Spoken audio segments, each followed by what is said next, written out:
Matondo mingi na bandeko balandi échangeur elf chaîne na bino oyo ekabolaka basango ya République démocratique du Congo ezangai wa bino Samba Olonga communicateur na bino moumbu na bino oyo amemelaka bino basango oyo etali ekolo na biso République démocratique du Congo soki obeti libaku malamu ya kokota na kati etando oyo pona kolanda émission oyo ba geste simple oyo koki kosala pour que émission oyo ekoba penda na kokende liboso ya liboso ezali ko s'abonner soki oza nanu abonné te ko liker et puis ko partager vraiment émission oyo na voisin kobosa na pete kotikela biso commentaire yebisa biso impression na yo ezali nini par rapport ya basango oyo tozali penza ko kabola na yo 66 ans d'anniversaire ça se pète.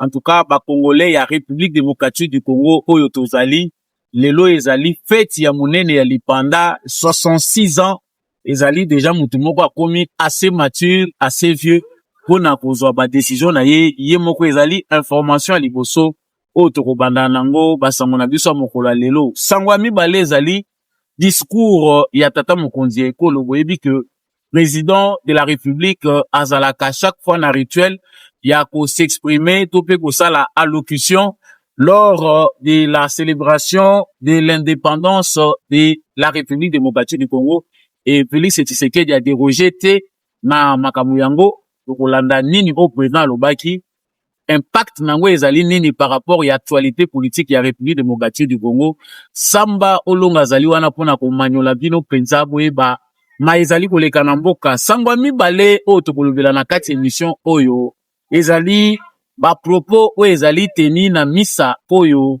cardinal Fridolin Ambongo atenaki à l'occasion certainement ya fête ya lipanda na biso apesi position na ye oyo ezali contre changement ya constitution ye abandeli maloba ya 5 bona penda kotalisa que nécessité ezali te urgence moko ezali te pour que ba changer constitution yango maloba oyo ezali ko s'appuyer na opposition oyo pe bazali na même position na ye tokoyeba na kati ya basango na biso mabomba mi ya maloba ya mbongo ezali nini mikolo eza koya liboso na biso nation congolaise peuple congolais nini oyo esengeli asala par rapport ya makambo ezali koleka na actualité politique Samba Olonga nde mopanzi basango ndeko na ngai soko ozali déjà na rythme kolanda émission oyo kobosana ko like te kobosana ko partager te kobosana te ko s'abonner yebisa ngai na commentaire ozo sepela lisusu na présence ya Samba Olonga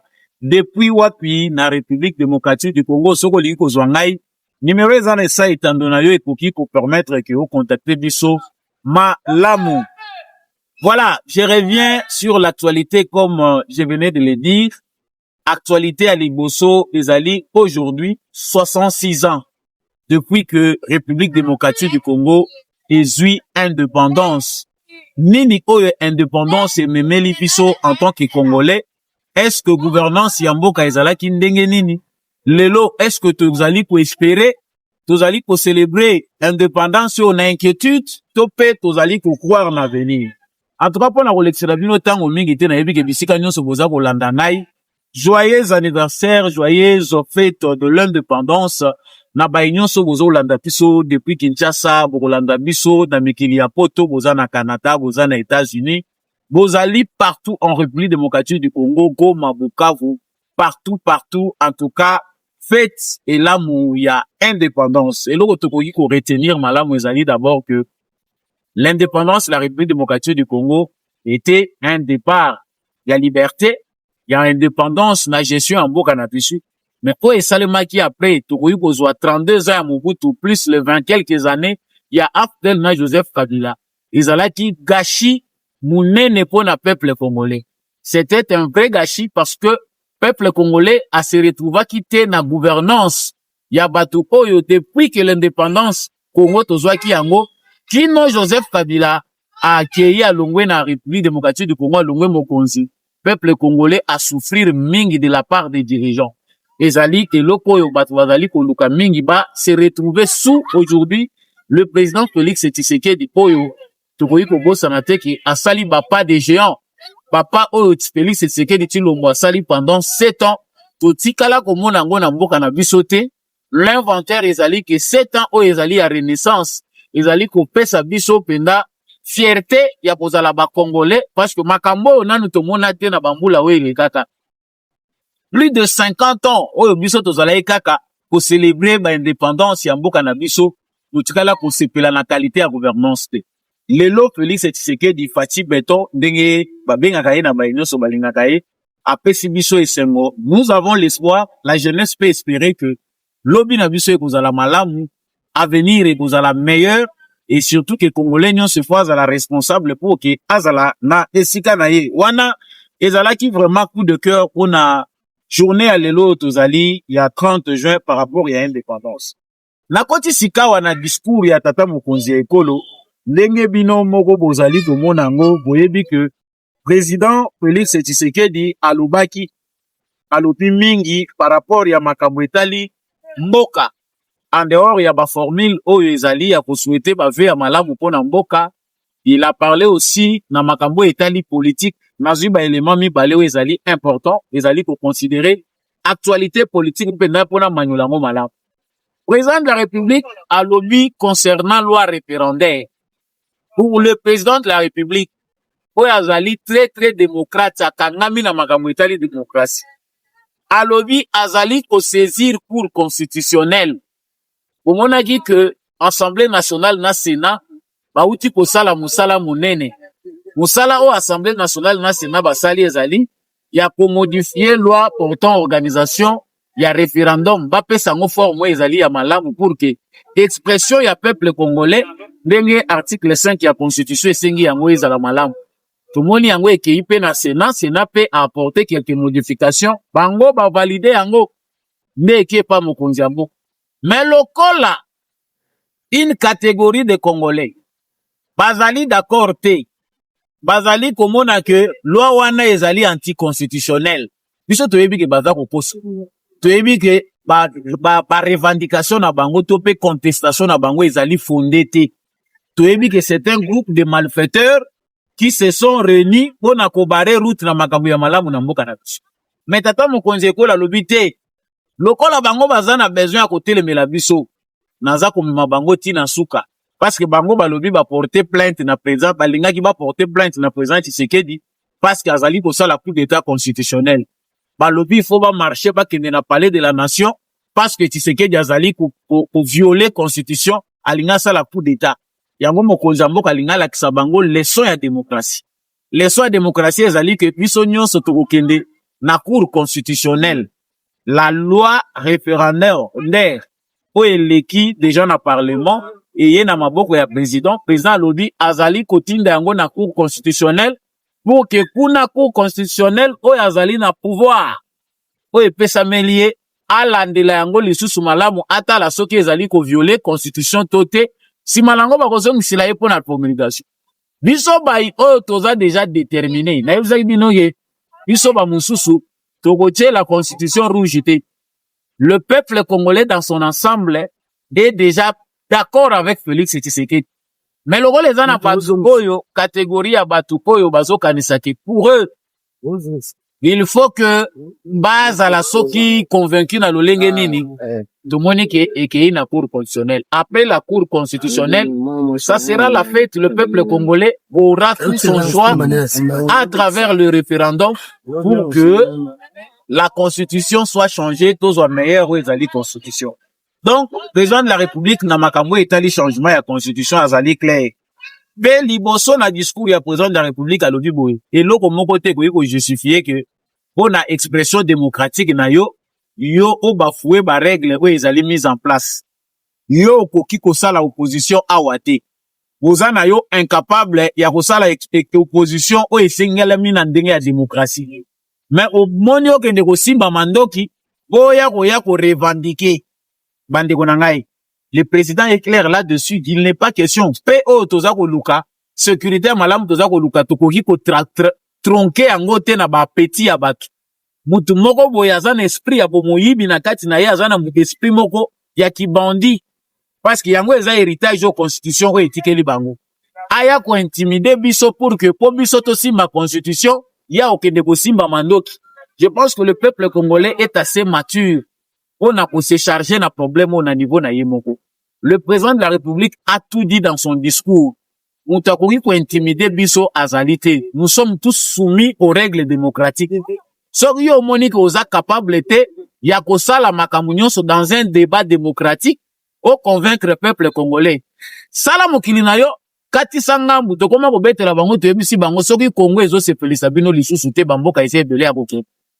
Ba patriote pe bazalanga. Vous changer à ta nationalité parce que là où la majorité du Congo a déjà décidé, le contraire, que non, Tshisekedi va instaurer sa dictature. Non, la dictature de Tshisekedi est démocratique. C'est la majorité qui prime dans la démocratie. Si c'est pour ça que bazali ko condamner Tshisekedi ba yeba ke bazana raison te. Yo mutu ali ko landanga ko yoka ke mokonza mboka azali mutu moko azali na opinion moko ya ko réconcilier batu. Azali mutu moko na mutema ya ke to respecter mutu na position na ye. A condamner pete batu oyo bazali contre changement ya constitution. Na ebisi bango ba landa ba règle ya démocratie. Démocratie epesi liberté ya ko manifester soki oza na raison. Démocratie etinda mutu akende kozwa mandoki contre ekolo na yete. Siko biso tokende kozwa bananga na zamba, bino bokende ko s'associer yo katumbi yo kabila bo s'associer na batu wana kuna na zamba po boya kwa mbeye biso. Le discours du président de la République a recadré le point de vue des uns et des autres. Batoyo, bakokai kukumon na lumière, te, et sengeli ba comprendre ya solo que président Félix Tshisekedi azali prêté ya pour cautionner o ezali indiscipline vis-à-vis ya ba loi ya mboka na biso. Eza lokola makala efongwa meli ba mususu bazali koyeba te sort na bango ezanini. Komonaki pe mikolo o ewuti koleka. Boyoki ministre ya intérieur a peti déjà cité. Ezali normalité na mboka oyo tozali na bitumba bazali ko agresser biso. Yo okende pona ko senga démission ya président de la République. Ezali haute trahison. Ça s'appelle de la haute trahison parce que ezali lokola yo o s'associer na ennemi pona ko déstabiliser l'institution ya mboka. C'est de là que nous interpellons ministre intérieur. Tozali ko interpeller ba animateur ya institution na biso. Bazala na largesse te. Les ennemis du Congo doivent être traqués jusqu'à leur dernier retranchement. Ceux qui mutuazali ennemis à Congo bozana ba information ezali sérieuse, vous n'avez pas à les laisser déambuler comme quoi. Même ceux qui bazali banda ya Congo, il faut batouana bazala traquer. Tozo mona jamais réussi ko sakana na ba ennemi ya Russie. Soko za ennemi ya Russie et que oza Russe bakulanda otili banda ya mboka na bango bakoboma yo. Soko za ennemi ya Israël, peu importe bisika ozali. Ozala juif, tope ozala libanda ya ba juif ozali ya pays ni bakulanda yo bakueliminer yo. Nous ne devons pas commencer à ébéricher batu oyo bazali na souci que Congo et continuer kozala na kolela po kop na bango oyo bango baza ko marchander nango likolo ya makila ya batu et continuer. Je pense que chers Congolais, discours ya mokonzi ya mboka ezali discours oyo tobeti CD e fongola ebele mayele. Ba oyo bakososola te bayeba ke boloko si efongwami po na bango. Pour arranger makambo na Congo, il y a des têtes qu'il faut nécessairement couper. Mboka oto zwa kimia. Ba ope ba ko telemelaka constitution ba yebi bango moko ke bazana intérêt te. Ceux qui ba changer constitution oyo ko ya wana e kozala na bénéfice na bango ti. Naza kokota na chapitre oyo ya mibale ya basango. Ezali le cardinal Fridolin Ambongo. Alobaki akokisi alobaki lelo le 30 juin ye ako-organiser misa pona makambo Italie indépendance ya mboka na biso alobaki eza action de grâce 66 ans ya indépendance. Mais likambo ya kokama bandeko na ngai 66 ans oyo tozali ko célébrer pona ye ezalaki occasion à rendre ba compte na Félix Tshisekedi namba oyo bazali pour le changement ya constitution. Bino moko bosi boyebi ke kolandisa ndenge Ambongo asalelaka makambo na ye. Fridolin Ambongo soki azali likolo na chair pona kote ya bana na Nzambe a considéraka lokola azali kosala matinée politique akanisaka baeto église catholique bazali nde ba membre na ye ya parti politique donc ezalaka nango omélité et comme nango lokola discours moko politique mutu azwaka tribune wana aza ko se servir nango po asala makambo na ye. Monsieur Fridolin Ambongo a toujours exercer son apostolat lokola opportunité moko ya kosala politique. Naturellement, Ambongo devait être un politicien, mais un politicien de très mauvaise qualité parce qu'il a pour jamais au service, il y a malam, topé au service du peuple congolais. Bino boye bango avana kota pena mozimba makambo yoke Ambongo ata longoli sultani alati kazaka, atie cravate, alobi ka komi politicien, akozala jamais au service ya ba congolais. Pona kutala isale nimbo ya zali kosala. Ezali logique te que sango ya solo. Nazongi sabino moke na simana basango. Tozwa na mboka na biso basango. Basango oyo tozwa basala pe biso mabe parce que depuis indépendance ya mboka na biso Congo basango basala ka biso ka mabe.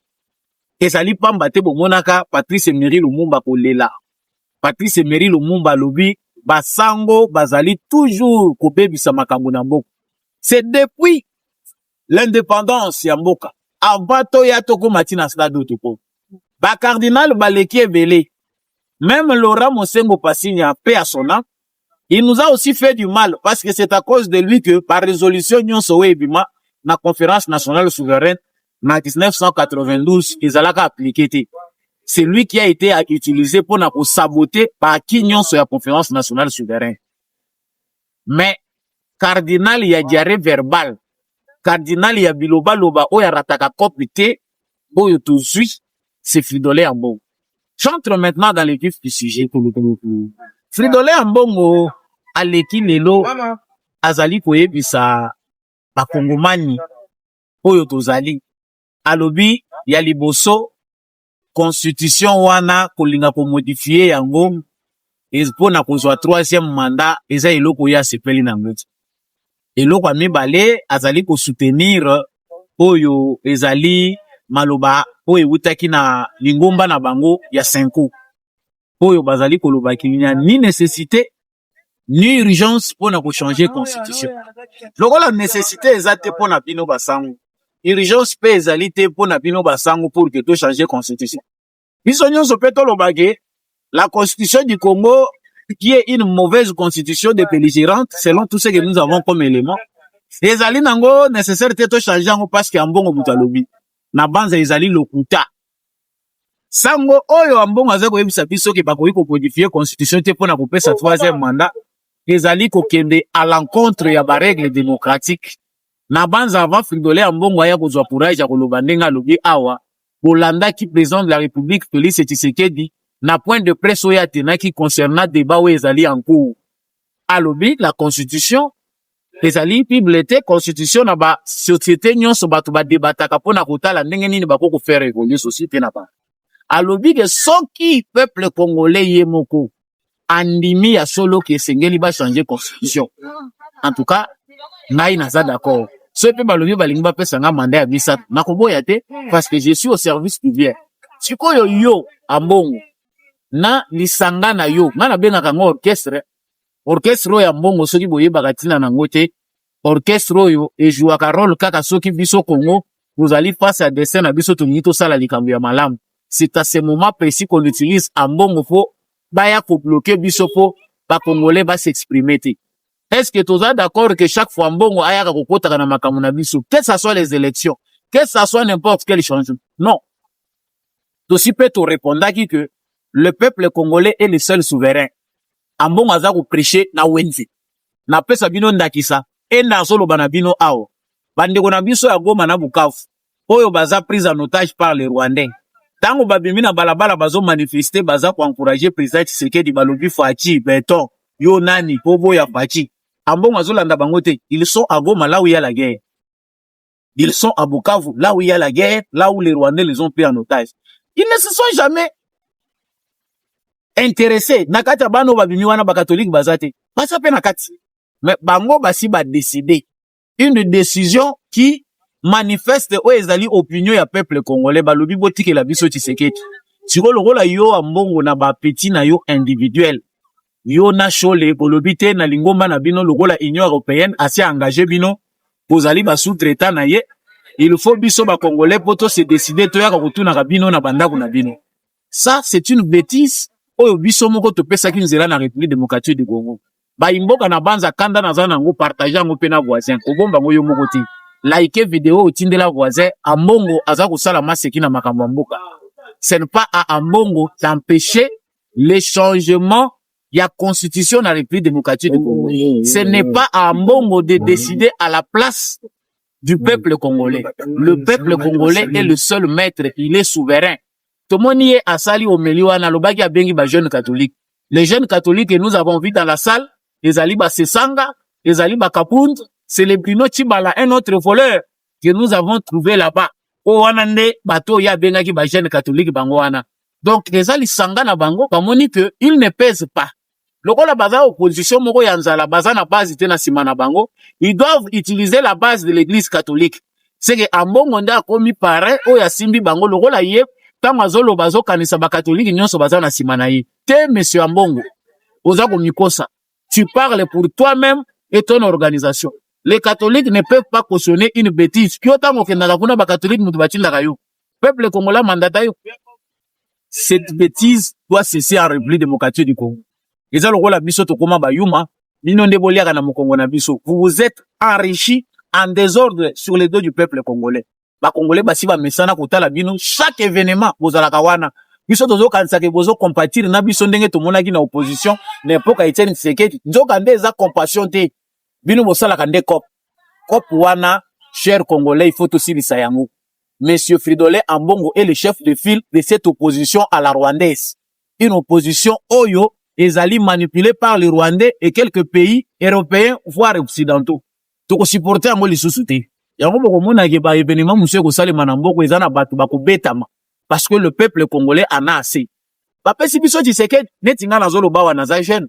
Depuis que je suis né à Kinshasa, c'est pour la première fois dans toutes les 24 communes na moni ba chantier ezali. Depuis que je suis né au Congo, c'est pour la première fois que na moni Congo et que coupe du monde na football. Depuis que je suis né, qu'il y a des universités qui se construisent avec les moyens de l'État congolais. So yo, ozo yebisanga ke oteke la ngai va. Ko yebisanga ke to bomba Tshisekedi yo oya na président ya sika oya koya ko saila biso biloko wana. Na banza il faut être congolais de mauvaise qualité pour accepter ça. Cher congolais, il faut to matisaton.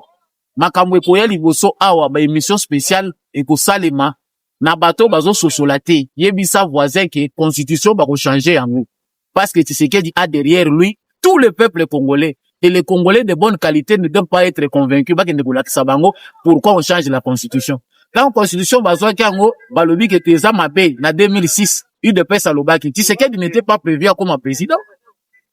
Aujourd'hui, ce qui va bazo kanisa que c'est pour l'intérêt de Tshisekedi biso tozo kamwa. Les Congolais ne peuvent pas être amnésiques. Bato bazo lingaba comme ça biso le roi toza amnésique. C'est ces groupes-là, ya bambongo, Sesang et les autres, qui veulent créer juste une manipulation pour embrouiller le débat. Laissez les Congolais sérieux débattre. Pour convaincre Bango pourquoi nous voulons changer la constitution. Et les Congolais qui savent, voyez-vous déjà de quoi il s'agit. Nous voulons changer cette constitution parce qu'elle n'est pas à notre bénéfice. Et que comme Sambo kanaba politicien belé, et qu'on paie sa catégorie moko valeur, ba Congolais belé va continuer à souffrir. Mieux vaut changer cette constitution à la base, ils allaient entacher na sang ya ba Congolais pour donner une meilleure constitution. Pour na kosu ki se mission na koloba boye. Bandeko yo bozali kolanda biso de partout dans le monde, ti bandeko ya Goma na Bukavu. Félicitations na bino parce que vous avez bravé la peur. Bolakisi penda que bozali ba Congolais ya solo. Bisiko bali ko boma batu. Bisika oyo bazali ko enlever bino pe esiko kei pa boyebani te. Bo s'attacher na président ya mboka na bino. Bolakisi ke Congo ekoki jamais kozala balkaniser. Et puis loko moko na kopeta wa Desali que bandeko oyo bazali kolanda biso boye bango ke batwana baza koyebisa biso na ba messe bayebi nombre ya ba mort na est ya Congo te balandelaka ba Congolais bazalaka na souci moko te ya koyoka ke nombre ya ba mort eza combien. Le mort qu'ils suivent eza ya Ebola ezali ba mort ya makambo mususu. Vous aurez vous-même à voir ces contrastes pour na koyeba pourquoi ils ne veulent pas parler de la guerre de l'Est, c'est parce qu'ils sont avec Kadhafi. Je vous donne rendez-vous pour l'émission prochaine. Nayebi que tant ils a compté, le ezali mokolo. Il y a indépendance, il y a beaucoup na biso tozali ko célébrer. Merci mingi na bino nyonso bolanda kinga soko ozali d'accord nanga oza révolté. Lokola ngai olingi changement ya constitution. Like vidéo oyo abonnez-vous sur vos abonnés, partagez yango na voisin. Malamu, merci pe mingi na équipe technique wa accompagner qui na yande pour fin. Na président Emerika bala s'associer qui pour que émission oyo ekoma na bitando na bino, merci mingi na balandi na biso na diaspora Samba Olonga zali wana se bozo lukae numéro eza en bas de l'écran. On se retrouve na émission prochaine avec d'autres informations. Au revoir. Voici le savon et la crème Gola, une gamme qui lutte contre le vieillissement et la dégradation de la peau. Elle est faite aux extraits de la plante naturelle et traite toute impureté de la peau, telle que le tampon, les acnés, la gale psoriasis, la teigne tondante, l'hémorroïde, les rhumatismes et plein d'autres maladies de la peau. Notez bien, le même produit dans un nouvel emballage. Gola, traitant et unifiant. Un produit de l'Erisien Society.